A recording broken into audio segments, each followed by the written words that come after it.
Thirukkural through stories. Story number 1, Alpha. Thiruvalluvar was sitting on the pial of his small home at Mylapore, deeply contemplating. A few palm leaves were lying near him, waiting for getting inscribed with his wisdom. The feather with a blunt tip that has been serving as his pen while being moved over his face was wondering why people had to touch different parts of their face with the tip of a pen when they were thinking. Thiruvalluvar's wife Vasuki, who was inside the house, came to him, and observing that her husband was in deep thought, asked him in a gentle voice, "May I help you with your problem, dear?" "It's not a problem. It's a project I have been conceiving," replied Thiruvalluvar. "I want to write a book encompassing all aspects of our life in this world," he continued. "Oh, it should be a challenging work. Please make your work stand out from the rest of its kind. After all, there is no dearth of books on ethics and morals, though only a few people read such books. And very few of those who read them even think of following them. I am planning to write my book with a different structure. I want to write 2-line verses, with the second line a little shorter than the first." "Good idea," commended Vasuki. "People are more likely to read a short verse. What will be the title of your work?" "I have been thinking of the title. I have tentatively chosen Kural, which in Tamil means a short verse, but somehow the title seems inadequate to me." "Just add the auspicious prefix Thiru to Kural and make it Thirukkural," suggested Vasuki. "That's a wonderful idea. The title Thirukkural sounds very nice. This short title is in consonance with the short verses that my work will be made of. Each of my short verses should have a profound meaning. That's my ambition." "Don't call it an ambition. Have it as your goal, and you will achieve it. Have I not been observing how you convey a lot through the few words that you speak to me?" "Are you conveying something subtle to me through your short message, Vasuki? Are you suggesting that I don't speak to you much, or that my words have a hidden meaning that could be deemed pejorative?" asked a somewhat upset Thiruvalluvar. "No, dear. How can I imply such a thing about you, a person who is overly careful about not hurting anyone through the use of words, even inadvertently? Did you not once tell me that choosing harsh words over benign words is like choosing to eat an unripe fruit when ripe fruit is available in plenty?" "Did I? That seems to be a good line.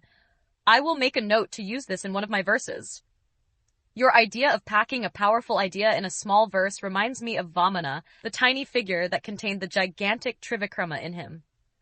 Incidentally, the Vaishnavite saint Namashvar calls Vamana Thirukkural-based, the great little man. Just as Vamana covered the terrestrial world with his one tiny foot, and the celestial world with his other, the 2 verses of your Kural will also contain a world of wisdom in them.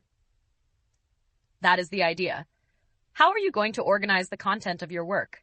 I plan to structure my work by dividing it into 3 sections, corresponding to the 3 major pursuits of human beings, namely dharma or virtue, artha or materialism, and kama or love. These divisions, as you know, are as per our traditions. But dear, I understand that our traditions mention 4 pursuits. Why are you leaving out the 4th pursuit, which is moksha or salvation? I consider the 4th pursuit, moksha or salvation, as the objective, and the other 3 pursuits as the means for attaining the 4th pursuit. From another perspective, the first 3 pursuits relate to our way of life. Everything we do comes under one of the 3 pursuits. It is true, but don't you feel that leaving out moksha will make your work inadequate? I don't think so. If one follows the right way in one's approach towards the first 3 pursuits, the 4th pursuit, moksha, will come to him or her without his or her seeking it. This is the secret of life which people who pursue moksha, without striving to adopt the right approach towards the other 3 pursuits, fail to realize. Oh, I didn't realize this. Tell me more about the book. I will name my work Thirukkural as per your suggestion.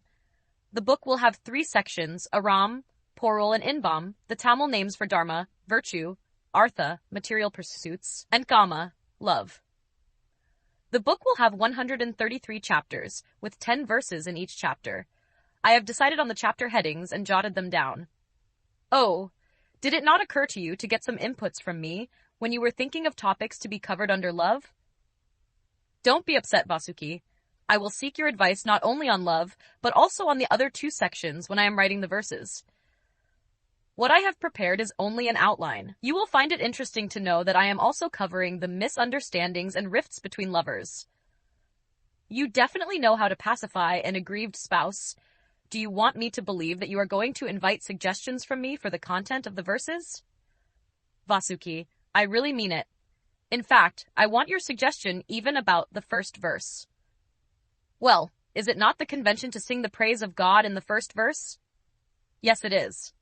In fact, my first chapter is titled In Praise of God, and I will be writing 10 verses extolling the greatness and power of God. But there is another convention too. Tamil works need to have the word world in their first verse. In fact, often the verses start with this word. Even if it is not the first word, the word world should find a place in the first verse. I am breaking my head as to how to relate the world to God. Last evening, I was listening to a religious discourse at the Kapaleeswara temple. The speaker narrated an interesting story. Lord Siva had a mango. Each of his two sons, Vinayaka and Skanda, wanted the fruit for himself. So, Siva and his consort Parvati held a contest. Both their sons should go around the world. Whoever completed the assignment first would get the fruit. While the second son, Skanda, went around the world, flying on the peacock, which he always uses as his vehicle, Vinayaka traversed a circle around his parents and claimed to have completed the assignment first. Siva gave the fruit to Vinayaka, accepting his claim.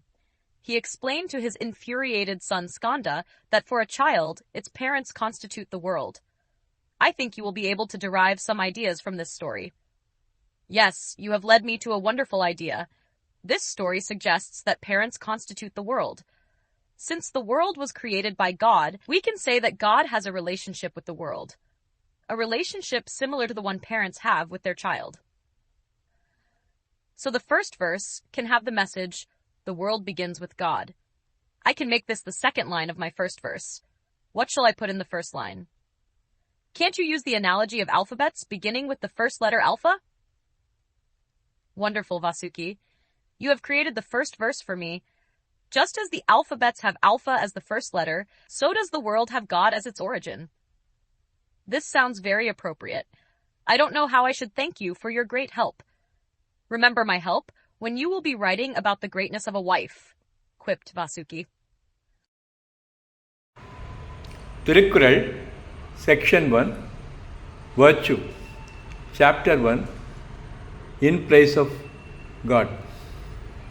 Verse 1 in Tamil. Akara mudhala ezhuththellAm, Adhi bhagavan, mudhaRRe, ulagu. Meaning, the alphabets begin with the letter alpha. The world originates from God. Thank you.